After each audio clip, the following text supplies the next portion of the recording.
m'appelle Caroline Hull, je suis professionnelle de recherche à l'Université de Sherbrooke en écologie dans les laboratoires de Fanny Pelletier et d'Annie Garand.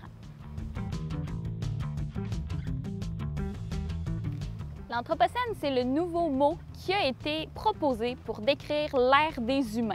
Donc, en fait, ce serait une nouvelle époque géologique qui a été proposée dans les dernières années pour vraiment décrire l'impact de l'humain sur la planète.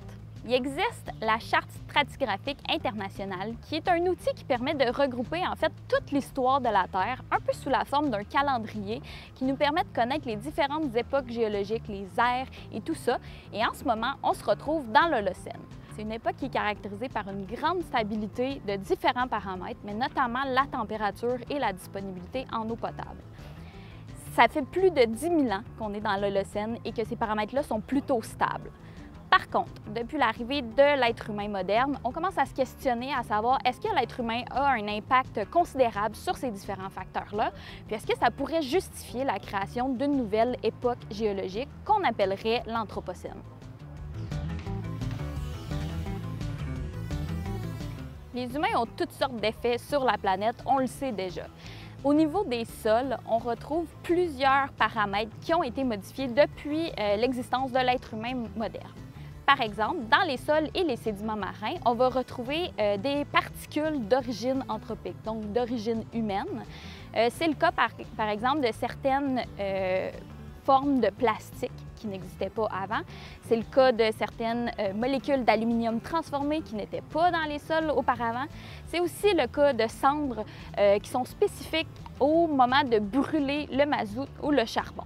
Donc, c'est toutes des choses qui n'existaient pas avant. On retrouve aussi des éléments radioactifs maintenant dans les sédiments marins qui n'étaient pas là avant l'être humain moderne. C'est le cas, par exemple, de certaines formes de plutonium qu'on retrouve dans le fond des lacs.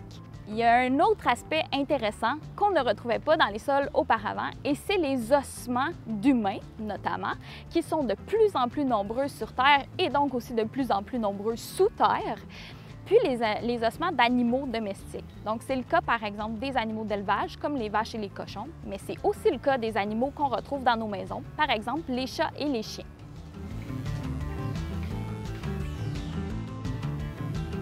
Les limites planétaires, ce sont des seuils qui ont été développés pour maintenir la Terre dans l'état où elle est, dans l'équilibre où elle est, qui est caractéristique de l'Holocène.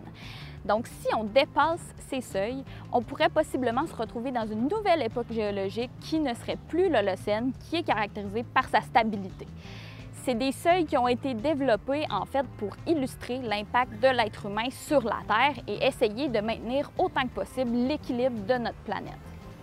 Donc, c'est aussi des concepts qui sont très reliés parce que les scientifiques, à la base du concept d'Anthropocène, sont en partie les mêmes qui ont aussi mis sur pied les limites planétaires.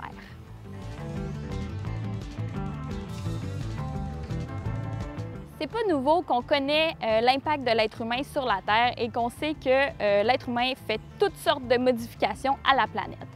Ça fait en fait plus d'un siècle que dans la littérature scientifique, on retrouve des nouveaux termes qui tentent d'expliquer cet impact-là de l'humanité sur la planète. Pour ce qui est de l'Anthropocène, il y a différentes hypothèses par rapport à son début. Il y a des hypothèses qui remontent vraiment à très loin.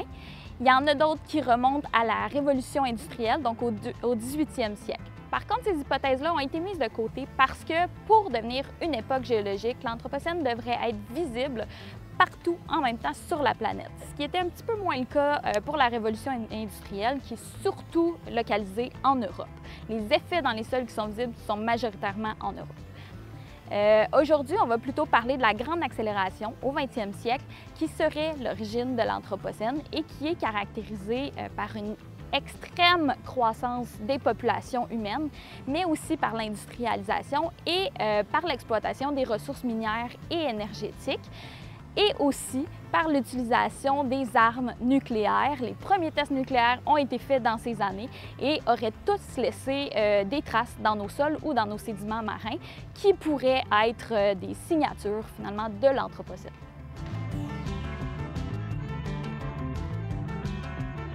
La SSQ a rejeté la formalisation de l'Anthropocène parce que c'est en fait quelque chose qui est trop récent comme concept. Il faut savoir que pour établir une époque, normalement, c'est fait a posteriori, donc quand l'époque est terminée. On a tendance à aller chercher des signes qui sont visibles partout dans les sols, mais justement, il faut que ça existe déjà dans les sols et qu'on sache que c'est des signatures à long terme dans les sols. Donc en ce moment, l'Anthropocène serait trop jeune pour être désigné comme nouvelle époque et c'est très difficile de savoir ce qui va se passer dans le futur. Peut-être qu'il va y avoir un nouvel événement géologique de grande importance qui, lui, justifierait la création d'une nouvelle époque. Donc, c'est simplement une question de définition. La SSQ ne rejette pas du tout le fait qu'il y a des impacts des êtres humains sur la planète, mais c'est vraiment au niveau de la durée de cette époque-là qu'elle serait trop récente.